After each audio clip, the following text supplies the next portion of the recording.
Multiple children have died in Gaza as a result of starvation, dehydration. 15,000 babies and children in Gaza killed in the last 5 months, which now exceeds the number of all children which have been killed as a result of conflict worldwide in the last 4 years. The extensive use of torture against Palestinians taken prisoner by the Israeli military in Gaza, including 21 UNRWA staff members. They're torturing people who work for the UN. Can you imagine what they're doing to Palestinians? Let's get into some of the specifics. Practices recorded by UNRWA include the use of a nail gun on prisoners' knees, sexual abuse against both men and women, and the insertion of what appears to be an electrified metal stick into Palestinian prisoners' rectums. They were beating me with an extendable metal bar. There was blood on my trousers, and when they saw it, they beat me there.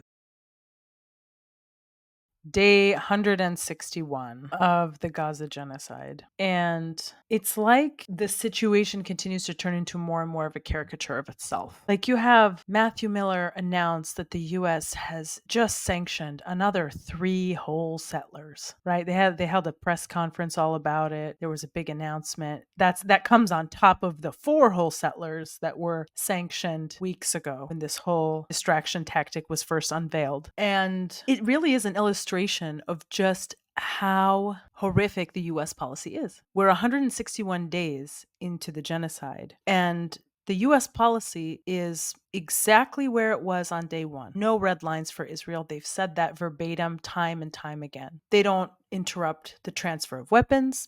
They haven't interrupted the funding. They haven't interrupted the diplomatic protection or the verbal assurances that they are 100% behind Israel. But every once in a while, they'll come out with one of these moves, like sanctioning a settler, as a gesture intended to show, no, look, we're actually fair broker here. We're a neutral party. We're, whatever it is that this move is intended to do, to position themselves as not exactly always in agreement with Israel on every single thing that Israel does. But of course, we know it's completely theatrical. It's completely irrelevant, and it doesn't address any of the underlying issues. If the US was really interested in applying sanctions against settlers and settlements in a way that actually respected international law, they would have to apply sanctions on all 700,000 settlers in the occupied West Bank and Jerusalem. And they would have to order the dismantlement of every single settlement on that land. That's the solution that's consistent with international law.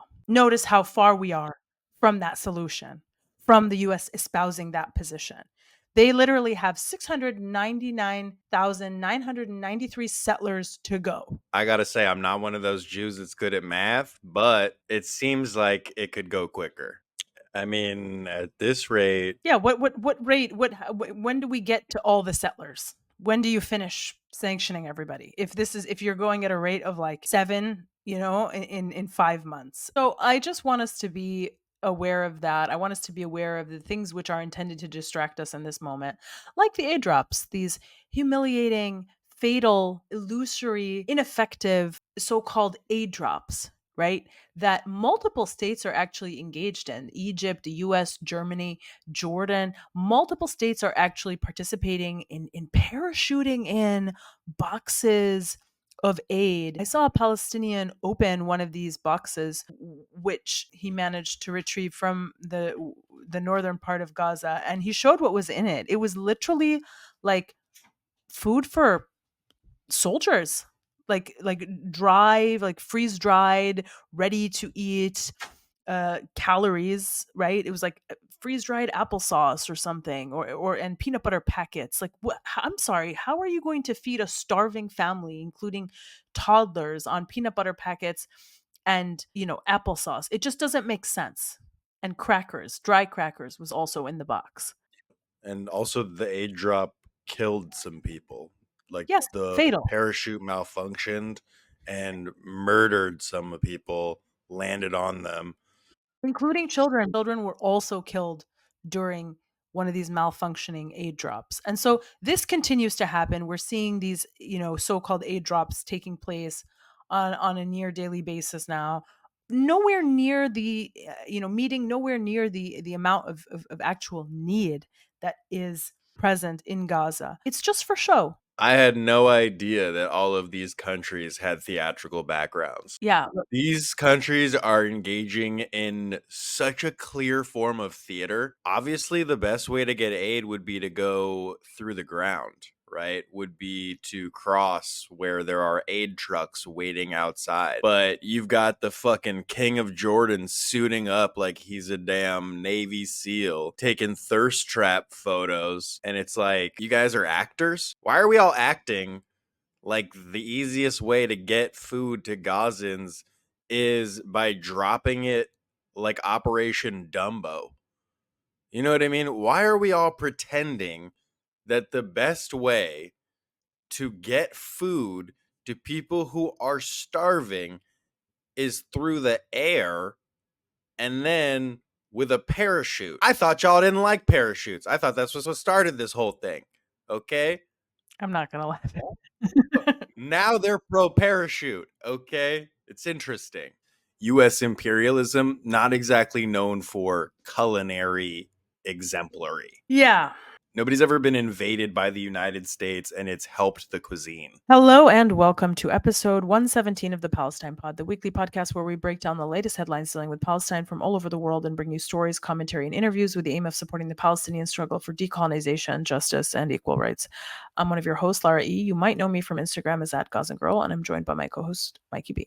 What's up, y'all? Mikey B on TikTok, Michael Schertzer on Instagram, and you can call me Mikey Intifada if you took time away from torturing UN employees to call Palestinian protesters terrorists. Before we get into today's episode, please like, comment, and subscribe if you hang out with us on YouTube. If you're listening on a podcast app, subscribe and leave a review. As always, you can find our full episodes and sources on PalestinePod.com. And if you want to get involved in the conversation, reach out to us at PalestinePod@gmail.com and give us a follow on Instagram at the Palestine Pod. Find us also on Patreon, where you get early access to the Palestine Pod episodes, an additional podcast called the Patreon Pod. It's a little more laid back. We talk politics, Palestine, pop culture, and get a little more personal.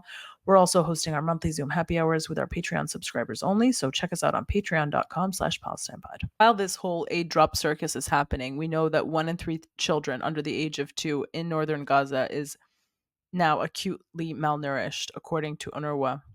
Children's malnutrition is spreading fast and reaching unprecedented levels in Gaza, and there's no time to waste, UNRWA said in a statement published on Saturday, March 16th. Multiple children have died in Gaza as a result of malnutrition and dehydration in the last several days and weeks. It seems like every day I'm logging on to see the news of yet another child, yet another toddler, yet another young person dying of starvation, dying of dehydration. And this is all completely avoidable. This all doesn't have to happen. And remember, all of this is a result of Israel not allowing aid to enter Gaza. Israel is continuing to block the entrance of aid, turn around trucks, inspect trucks, and send them back. And it is doing so while it is telling the world that it's not the one that's blocking the aid. But the data speaks for itself, and you can go on OCHA's website and you can see day by day how many aid trucks are entering Gaza. Compare that to what the situation was before October 7th. Compare it also to how many trucks were entering Gaza before the ICJ order on provisional measures, and then compare it to how many trucks have entered Gaza since the ICJ order on provisional measures. What you'll see is that Israel actually has allowed in less trucks since the ICJ's order on provisional measures than it did before the ICJ order on provisional measures. In both cases, whether before or after, the amount of trucks is nowhere near what is needed for people to survive in Gaza, because we know that pre-October 7th, an average of around 500 trucks were entering Gaza, and that amount in and of itself was already considered as putting Gazans on a starvation plus diet. That was the policy that Israel had adopted. They calculated the amount of calories that Palestinians in Gaza needed, and then they gave them just that amount in order to avoid starvation. That was the pre-October 7th policy. Since then, the amount of trucks has gone completely down and has only lessened since the ICJ order on provisional measures. And why do I keep referencing the ICJ order? Because in the order, it told Israel to allow in humanitarian aid in order to counter the humanitarian catastrophe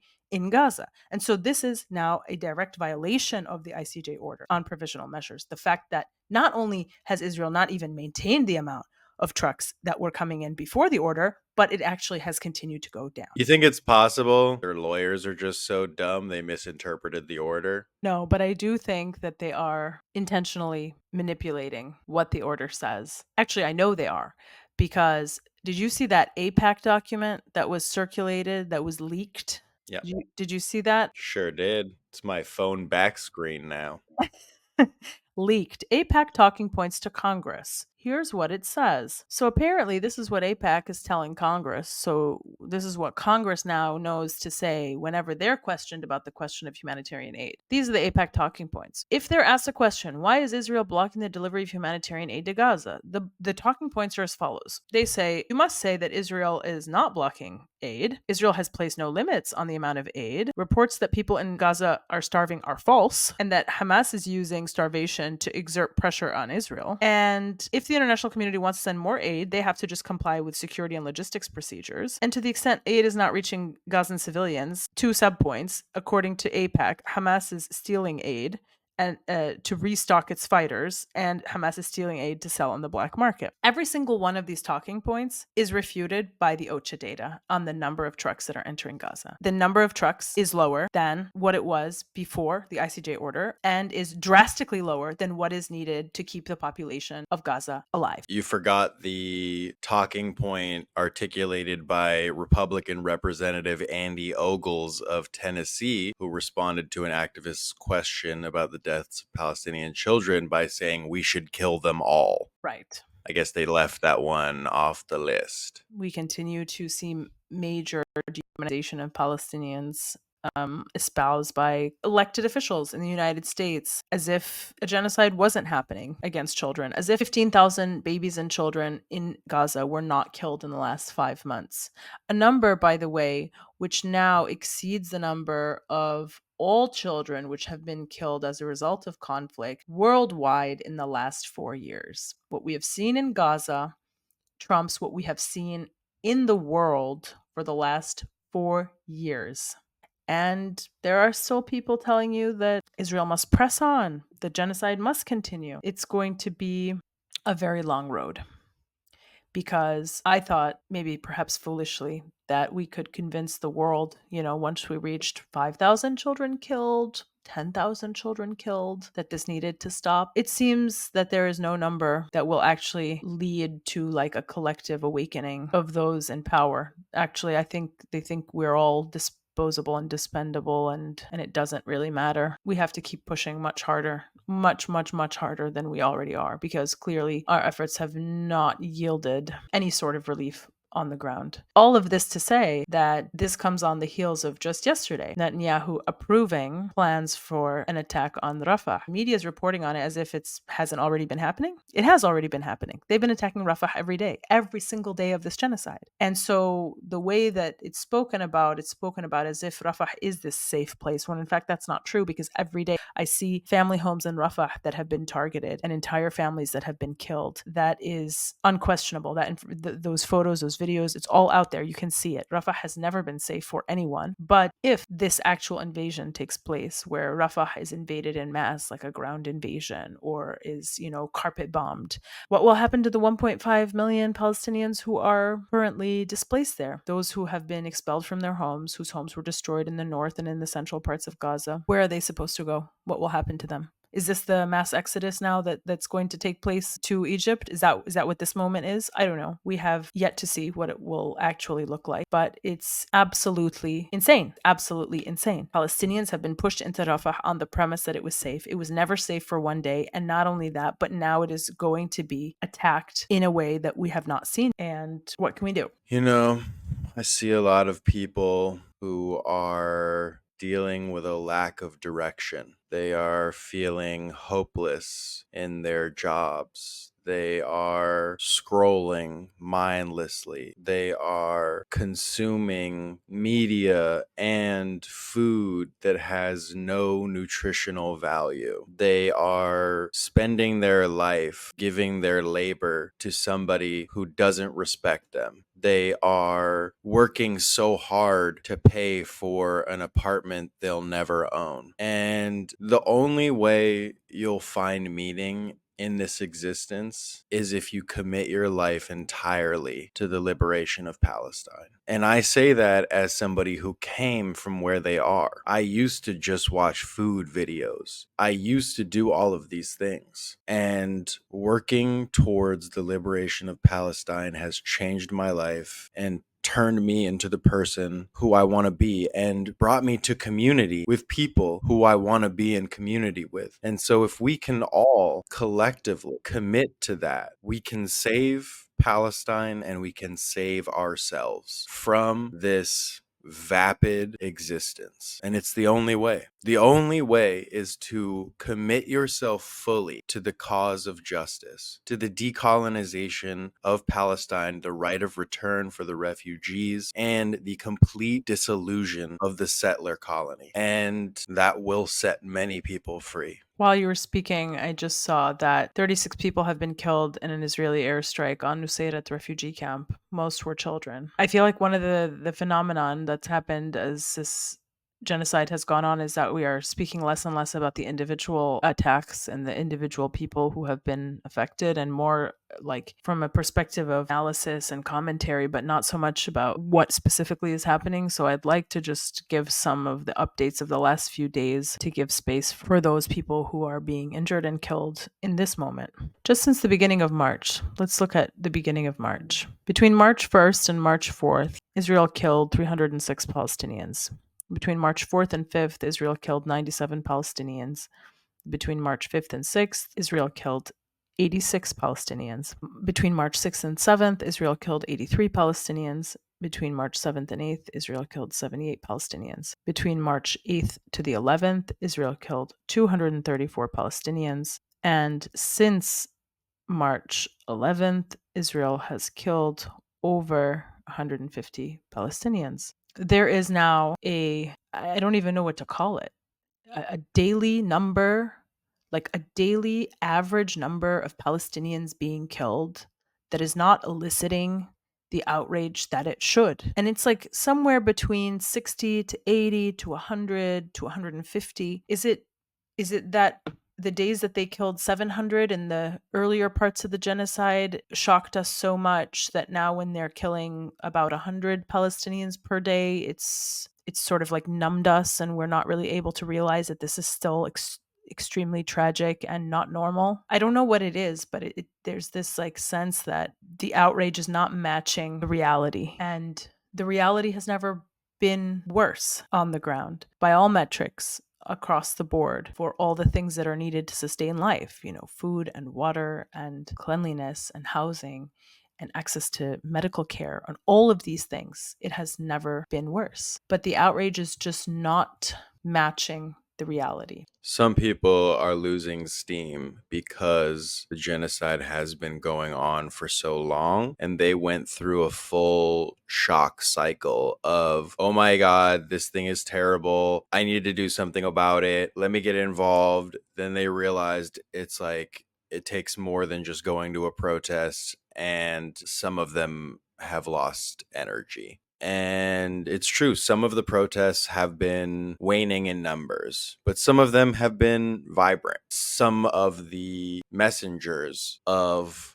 the diaspora have been cut off in social media, right? Like, for instance, Nurdine Kiswani had her account taken completely off the internet. Wool, within our lifetime, also had their account swept off the internet. And this was done likely at a high level at Meta. From every angle, the machine is trying to silence us. The machine is trying to slow down the momentum. The machine is trying to go back to a place where we felt isolated, where we felt alone, because there was a brief moment where it felt like we had community with the whole world. And that's why you're seeing the introduction of a bill that forces the sale of TikTok to an American company, or else they'll ban it, because they want to exert the same type of control and censorship that you're seeing with platforms like Meta. They want to be able to disappear Nurdine Kiswani online, and she still has a TikTok, so they've got to change some things in the US Congress. Can we just talk about the premise of like a lawmaking body passing a bill that's trying to interfere with the ownership of a private company, force the sale. What?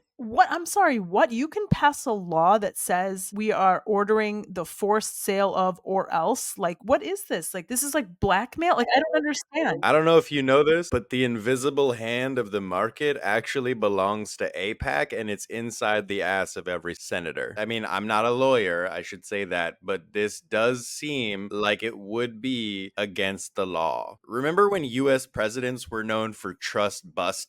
Yeah, I can't I keep reading this headline over and over again. US House passes bill forcing TikTok owner to divest the social media platform or risk losing its 150 million US users if the bill becomes law. They have a 6-month ultimatum to divest its controlling stake in TikTok or else it will lose its 150 million users in the States. Everybody who's listening to this already knows that this is happening because APEC said so, because Jonathan Greenblatt from the ADL said we have a TikTok problem, that the new generation is not pro-Israel, and how do we get them to stay pro-Israel? Oh, we have to just control what they consume. And when they actually consume content about Palestine, then they actually become pro-Palestinian because I don't know, it's like difficult to get young people to agree to like permanent occupation and apartheid of a people and like racial elimination and genocide. They don't like that. I mean, I don't know why, but they just don't. And so if they know about it, then they don't like it. But well, we can prevent them from knowing about it if we just interfere with the media that they consume. And we know about the massive censorship on Meta, like you've said. But TikTok is a place where that doesn't exist in the same way. And a lot of people are getting their education from there, rightfully so, because they're not getting that education from the mainstream media or even from the Meta owned social media sites. We can strong arm the sale of a company because that's how the free market works. Also, I just want to read this for no reason at all. Antitrust laws. Right. Okay. These laws prohibit anti-competitive conduct and mergers that deprive American consumers, taxpayers, and workers of the benefits of competition. The Sherman Antitrust Act. This law prohibits conspiracies that unreasonably restrain trade. Under the Sherman Act, agreements among competitors to fix prices or wages, rig bids, or allocate customers, workers, or markets are criminal violation. Other agreements, such as exclusive contracts that It's like I'm not done. You think I'm done? I'm not done. I thought you were done. I thought you were done. Other agreements, such as exclusive contracts that reduce competition, may also violate the Sherman Antitrust Act and are subject to civil enforcement. The Sherman Act also makes it illegal to monopolize, conspire to monopolize, or attempt to monopolize a market for products or services. An unlawful monopoly exists when one firm has market power for a product or service, and it is obtained or maintained that market power not through competition on the merits, but because the firm has suppressed competition by engaging in anti competitive conduct. Monopolization offenses may be prosecuted criminally or civilly. I'm about to head to Pyongyang. You know what I mean? Fuck out of here. If I remember from my competition law class in law school, which was a very long time ago, the Sherman Act restricts the behavior of companies, right? But it's almost like the US Congress is violating the Sherman Act through this bill. The Sherman Act doesn't apply to the government, right? It applies to companies. That's the craziest thing to say, where it's like the laws that we write don't apply to us, they just apply to other companies. Like, I want to talk about the latest ceasefire proposal by Hamas. Permanent ceasefire after a 6-week prisoner exchange. All Israeli prisoners will be released upon the end of the hostilities. They are specifically saying that women, children, the elderly, and ill prisoners will be released in exchange for 700 to 1,000 Palestinian prisoners held by Israel. In contrast, Israel's proposal is that any prisoner release would only take place in the context of a temporary ceasefire, after which Israel would start bombarding Gaza again after 6 weeks, and a full scale Israeli invasion of Rafah would take place regardless of the negotiation outcome. So basically, I hope that by now, when people hear both sides' proposals, they can see how oppressive the Israeli proposal is. Like, I hope it's clear to everyone, and it's not just clear to me, but the notion that Us saying, we'll give you back all of the Israeli hostages in exchange for a permanent ceasefire. And Israel is saying, no, no, no, no. We will take the hostages, but we're going to keep bombing you after we get the hostages back. And we're going to invade Rafah in any event. How on earth could that be the position? Why would anyone in their right mind accept that? It's what's known universally as a bad deal. Like, I don't feel as though anybody could look at that and come away thinking that the occupation is negotiating in good faith, right? If you're actually looking at it and you understand words and you can read and you see the proposals put forth by both parties, there's no way that a learned person, anybody who puts thoughts together coherently, could come away from that and be like, so confusing. Yeah, or great deal. Really hard to know who's making good points. What Israel is saying is that Palestinians in Gaza cannot aspire to anything except constant Israeli attack. That's what they're saying. They're saying there is no outcome. There is no option, no alternative for you 2.3 million people, 1 million of whom are children. There is no reality where you can exist as a free people. The best you can hope for in this life is a constant state of Israeli attack with a brief pause of a period of a few weeks while we get back our hostages. But after that's over, we're back to constant, uninterrupted bombardment and starvation. And that's the only reality that you people are allowed to know. They're not offering another reality. Hamas is saying, okay, we'd like to live without bombardment. We'll give you back all your hostages, but there has to be a permanent ceasefire after that. And the fact that this proposal was called by Israel outrageous, unrealistic, number of other adjectives that simply do not describe what it is. The Middle East Eye interviewed Ami Ayalon, former director of the occupation's Shin Bet agency, which is like their FBI. And he said that if he were a Palestinian living under occupation, that he would fight against the occupation in every capacity. And I just want to read his statements. Now, remind you, this is the former director of Shin Bet. Okay. And this is what he said. This is his quote. He was asked, if you were a Palestinian living in the West Bank or Gaza, what would your view be of Israel? And he said, I would fight against Israel in order to achieve my liberty. He was asked, how dirty would you fight? How dirty? And he said, I would do everything in order to achieve my liberty. And that's it. You cannot deter a person or a group of people if they believe that they have nothing to lose. I think that speaks to also what David Ben-Gurion said, right? Which is that he would rebel against the occupation. He would take up arms against the occupation. And if he were an Arab leader, he would never sign an agreement with the occupation. These are the words of the original Zionists, who came to colonize, called themselves colonizers, and the words of the present day colonizers, the Zionists, who now call themselves indigenous. Very confusing. But that guy led the intelligence agency Shin Bet. And so it's a through line of people who are part of the occupation, who fully understand what it takes and what they themselves would do if they were put in the position of Palestinians. Why are people hopeless in the context of Palestine? Because they've been ethnically cleansed for over 7 decades, because their land and their homes have been stolen, because they've been denied their right to return to their land and their home, because they lack civil, political, economic rights on their land. They lack the right to self-determination, even though that is their right. But that right has been consistently denied for over 7 decades. It's this totality, this reality, that is the reason for the hopelessness. So unless you address the root causes, you're never going to have a situation where we can even begin to dream about addressing the hopelessness of Palestinians. And so Let's look at the post-war Gaza proposals put forward by Hamas and Israel on the other side. Hamas says 3 points: full Israeli withdrawal from Gaza, unrestricted flow of aid into Gaza, all displaced Palestinians allowed to return to their homes. Now, by the way, all three of those points are consistent with international law. Israel must withdraw from Gaza because Gaza is occupied, and not only Gaza, but the entire occupied West Bank. That is the position of international law. So Hamas here is putting forward a position which is consistent with international law. Number two, unrestricted flow of aid into Gaza.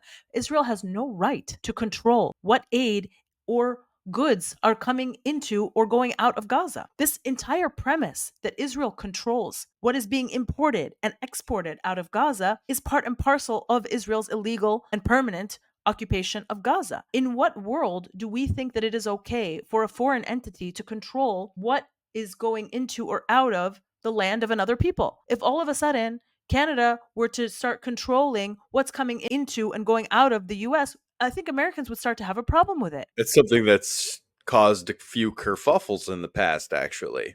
There is no other comparable analogy where we are okay with a foreign entity controlling what another people eat and drink and what they have access to in terms of services and goods. It's just simply not okay for anyone else. But for some reason, when we talk about Palestine, we talk about Gaza, we're just used to this conversation of, oh, there's aid, it has to go in, it has to be checked by Israel. No, this is not okay. The only thing that is okay is freedom. Number three, Hamas has said that all displaced Palestinians must be allowed to return home. 100% the only solution that is consistent with international law. Israel has no right to ethnically cleanse Gaza of Palestinians, to force them to any other land, and to prevent them from returning to their homes. But we've already talked about it on the Palestine Pod a few episodes ago. Israel has already split up Gaza into two parts, creating a road that runs through the central part of Gaza, now effectively creating a northern Gaza and a southern Gaza. By the way, this verbiage of northern Gaza and southern Gaza, it didn't exist before October 7th. This is a reality on the ground that Israel has manufactured, that it has created. It has created a separation where there's now a northern Gaza and a southern Gaza, and those in the north can't go to those in the south, and those in the south can't go back to their homes in the north.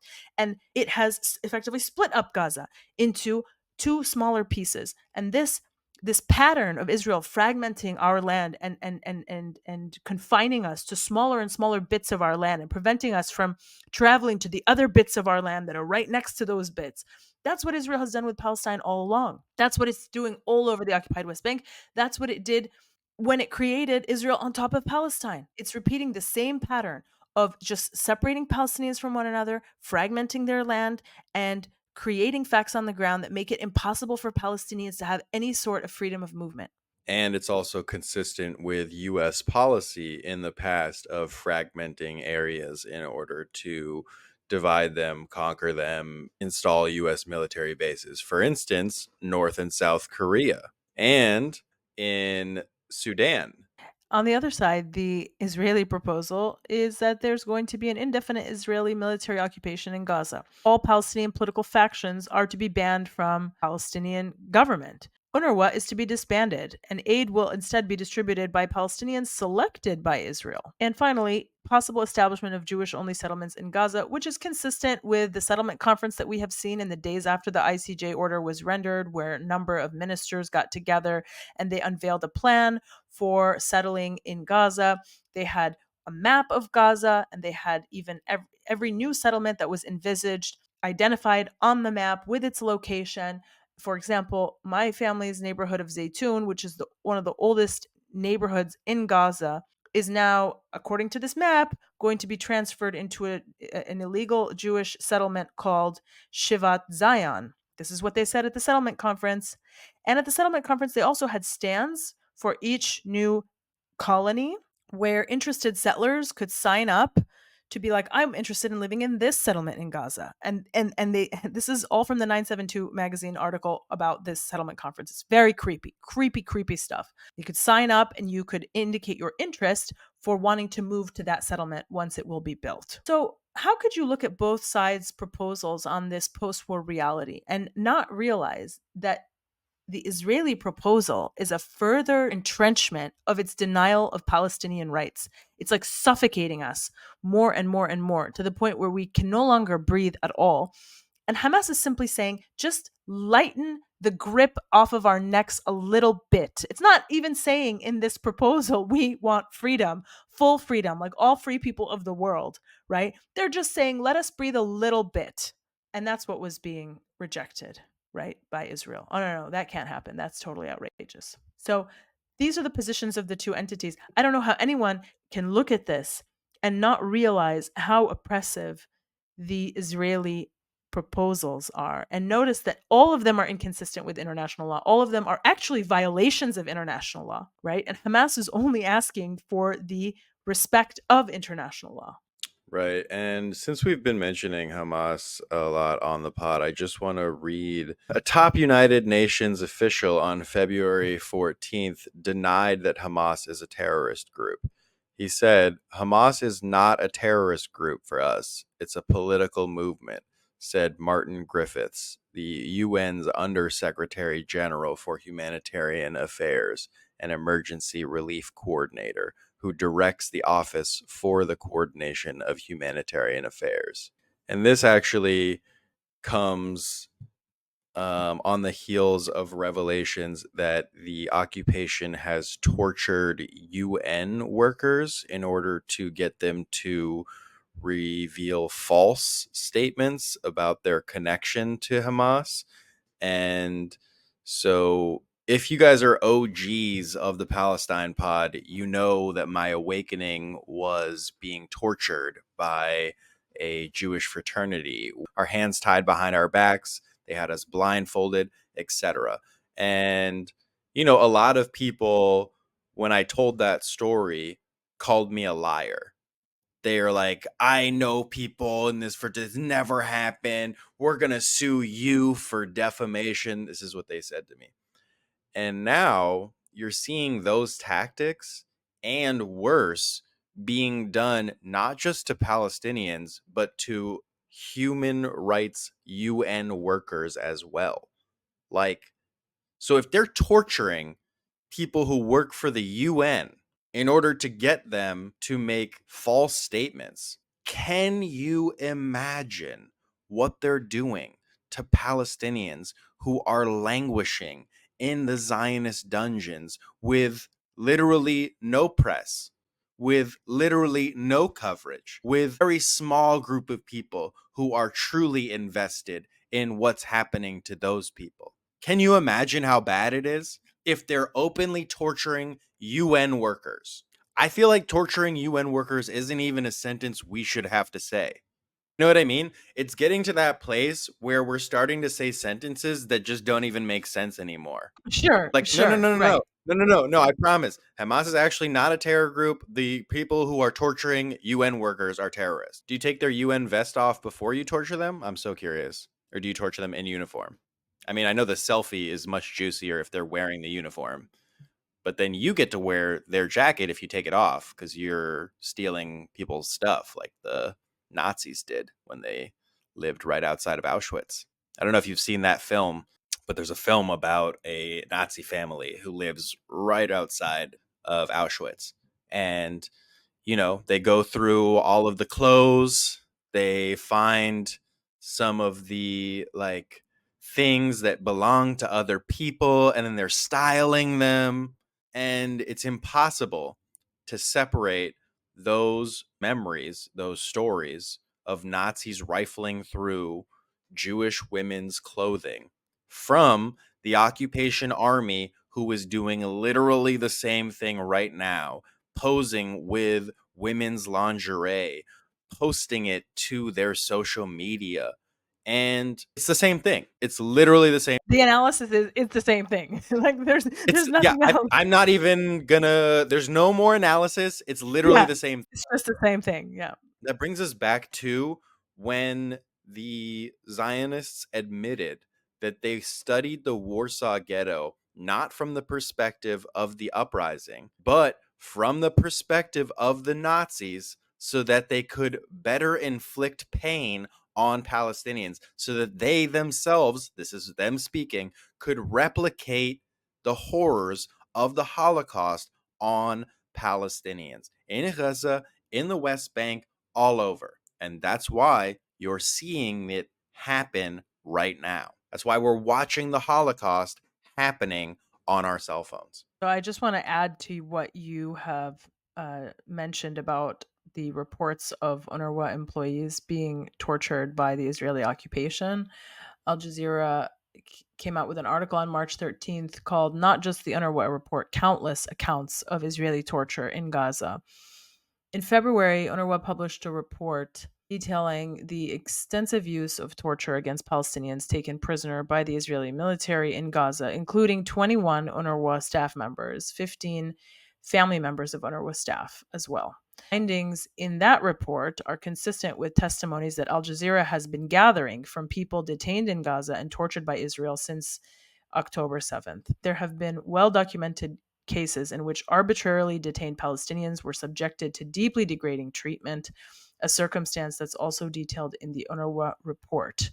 According to the UNRWA report, UNRWA had documented the release of 1,002 detainees ranging from the age of 6 to 82 by Israel at the Karam Abu Salam crossing between December 18th and February 19th. They basically take them into Israel to torture them, and they drop them back off at the Karam Abu Salam crossing. And so between December 18th and February 19th, 1,002 detainees, 6 to 82 years old, were released at the Karam Abu Salam crossing after having been tortured. The released detainees included UNRWA staff, women, children, the elderly, and vulnerable people living with conditions like Alzheimer's and cancer, all of whom were taken from Gaza and held at various locations within Israel. To help these individuals, UNRWA set up a reception facility at the Karam Abu Salam crossing where they provided food and water to the released persons and tried to help them reach their families. Literally, UNRWA set up a reception center. Can you imagine, like an ad hoc reception center where every day the tortured people would get dropped off, try to like figure out where their families were and see what medical care they needed because they've just been being tortured in Israel this whole time. Most instances, the released detainees are extremely disoriented, hungry, physically exhausted, and exhibit physical signs of physical and mental trauma and are wearing dirty clothes, sometimes with visible blood stains. They are often unaware that the war is continuing and on occasion do not realize that they have returned to Gaza, and they also do not know the whereabouts or fate of their loved ones, the report stated. UNRWA noted that it has only documented part of the overall number of people being detained and mistreated by Israel in Gaza. There are many more who are taken, tortured, and released. It provided an estimate of some 4,000 people overall.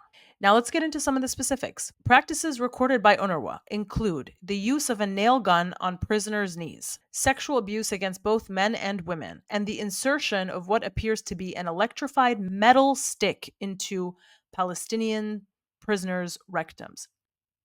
They were beating me with an extendable metal bar. There was blood on my trousers, and when they saw it, they beat me there. They used a nail gun on my knee.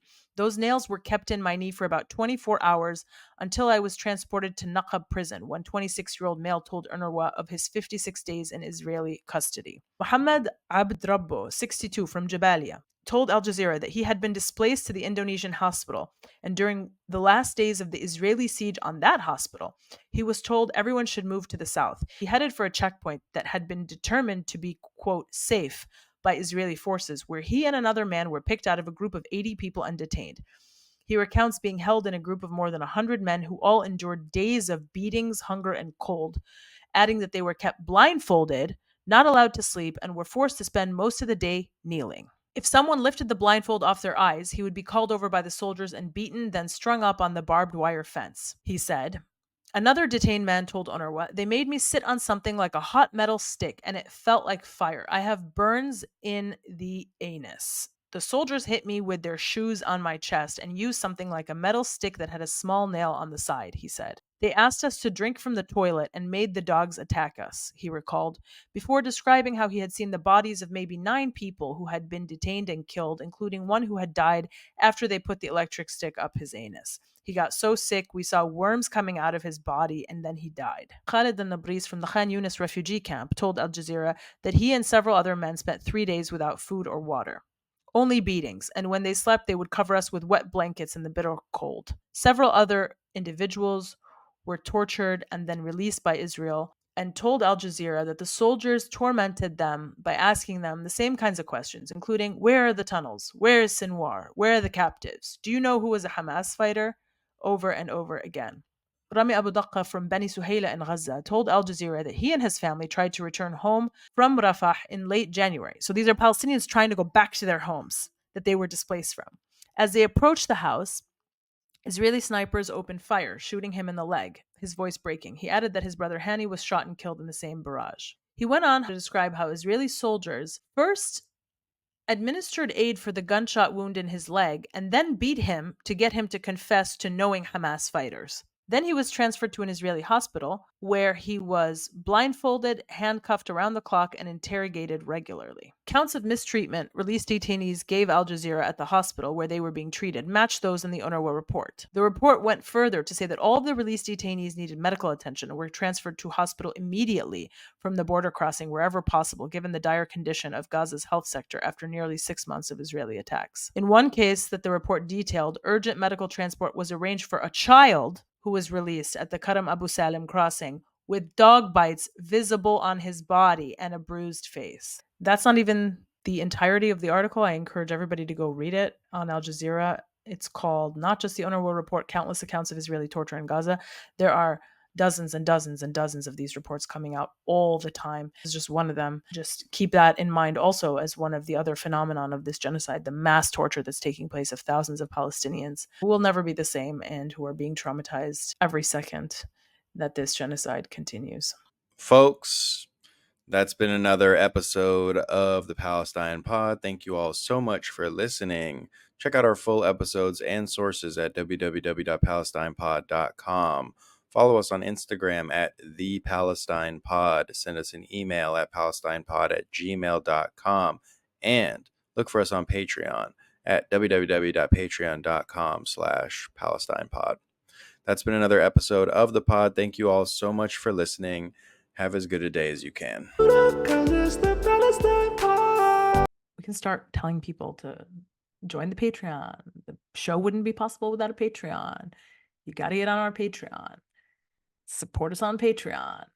You can, because like I've been watching all these other podcasts and they just keep plugging Patreon like all the time. Yeah, I'm going to clip what you just did right now. Okay.